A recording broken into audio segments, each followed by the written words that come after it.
Hi, this is Brandon Slay from thirstgym.com. Today we're talking about an exercise called the Deadstop Landmine single leg RDL. This is a great hamstring single leg option that you have available for your clients and your athletes. Mix things up, continue to use the Landmine. I find that RDL options, there's usually a ton of them. It's a movement pattern and exercise that we love to program here, especially for our athletes. So mixing things up and providing some variety can help your athletes and your clients continue to do exercises that are similar, but with a little bit of spice. So what I've got here is I've got my Landmine set up, and I'm choosing to use a bumper plate to intentionally limit range of motion. Discuss with your athlete, look at your assessment process, see what kind of range of motion and ability they can probably use based upon what you're going to need for the setup. Some athletes have really good hamstring mobility and they can get into good positions, can use like a smaller 25-pound plate on the Landmine, or even like 10s if they happen to be a little bit on the weaker side. But you're not going to probably use a 45-pound plate for many of these. You're going to try to increase the range of motion before you start going into the 45-pound plate. So I got this for mainly demonstration purposes or for an athlete that would happen to be new to this exercise. So we're going to perform our standard Landmine single leg RDL. We're just going to have a dead stop at the bottom on each rep. So I'm going to grab the end of the barbell here. Since I've got it in my right hand, my right leg is going to move. My left leg is going to be my working leg. I'm going to keep my chest tall. I'm going to take my right leg off the ground.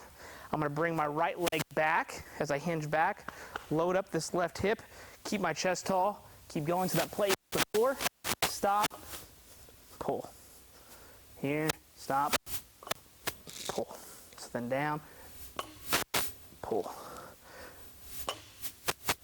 So the big thing is to make sure this inside hip that's being hinged back doesn't airplane on us. Keep that pulled forward, down, pull, down, pull.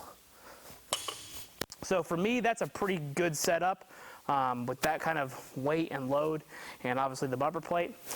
You're probably going to program this for 3 to 4 sets of 6 to 10 reps per leg. Switch sides. We prefer to pair this with something. If you happen to be a big Landmine fan, this is something you can immediately go into, like a half kneeling Landmine press. Obviously, you can do some kind of Meadows row. You do some kind of abdominal work. You can really maximize your space here with the Landmine on top of using that particular exercise. The dead stop is nice for the sheer fact that it makes the athlete own the position, stay strong in the bottom, keep a good neutral spine. Everything's loaded on that leg that's loaded. In my case, the left in my example. But then they have to re-initiate and fire the glutes and the hamstrings to come back to the top. So you're immediately going to limit the amount of load your athlete's able to use while still getting some quality hamstring and glute work, as well as single leg options. So if you happen to have some hinging movements that you want to be able to put in your training program for in season, this might be a solid option in the fact that you're going to be able to get that eccentric loading, but it's probably not going to be as bad because you're going to have that dead stop, which is going to kind of eliminate some of the load that you could use if you didn't have that dead stop involved. So if you got any questions, feel free to leave them in the comment section. Thanks. Have a great day.